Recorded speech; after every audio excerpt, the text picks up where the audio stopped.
Three things I love: my country, my friend Victor Lucas, and I love the Master Chief. Well, the Master Chief's not back, but some of his friends are in Halo Spartan Assault. Now, Steve and Raju reviewed this on the show already. It was on Microsoft's Surface tablet. Yep. It was designed specifically for the Surface tablet. And for Windows 8 mobile. But you can kind of feel that tablet-y feel here on the console version. We both played it on the Xbox One. Tell me, what'd you think of this thing? Well, you know, I love dual-stick shooting action. I love that in lots of games, and it starts with Robotron. Yeah, almost ends with Robotron. It's still my favorite dual-stick shooter out there. I like that style of gameplay. I thought it was a clever idea to go in this direction with Halo Spartan Assault. I almost considered picking up a Surface just to play this game, and now that I played it on the Xbox One, which is probably a little bit more of an appropriate fit because of the Xbox One controller, glad that I didn't buy the Surface for this, because it's a little thin.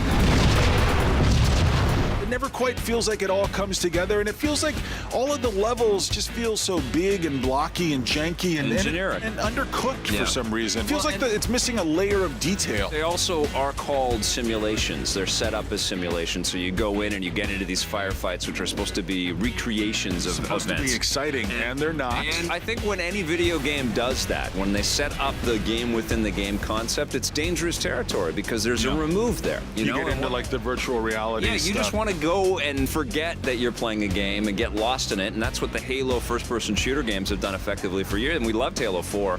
But this game, you are constantly aware that you're playing a video game. It has lots of video game power-ups, and all of these combo things start flashing. I did like being told I was a killionaire. Thought that was pretty funny.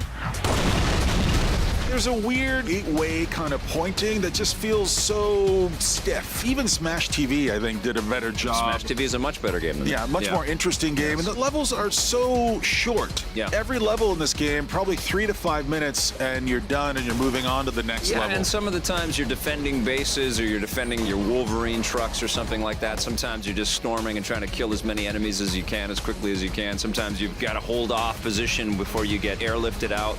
They do try to mix up the missions, but they are all very brief, and the area isn't very large, and there's these artificial electronic fields locking your progress in certain areas, and you just want the reins to be taken off. And I wish that instead of maybe crafting all of this ludicrous backstory and some of this insane microtransaction BS to buy these little weapons for the thing, I can't believe that they did that for the Xbox One. I know that it was part of the mobile version of this game, but that is just such a silly cash grab. All of that stuff should have been unlocked, and it should have been there from the get-go just by earning it as you go. It does look like it's more exciting than it actually is, and I think that's the biggest heartbreak here, is it looks like this should be fun. You guys are looking at the footage on screen here, and it's not. There is some co-op in there. I was so excited to get this. Don't you think they should have tried to push it a little bit further with the console version? Yeah, you know, this should feel like... should really shine. Oh my God, it's Halo, man. Yeah, Take some pride in Halo, Microsoft. Yeah, I mean, please. Absolutely. What are you going to give Halo Spartan Assault? Disappointed, a little crestfallen, brokenhearted, 5 out of 10. It gets a 6 from me.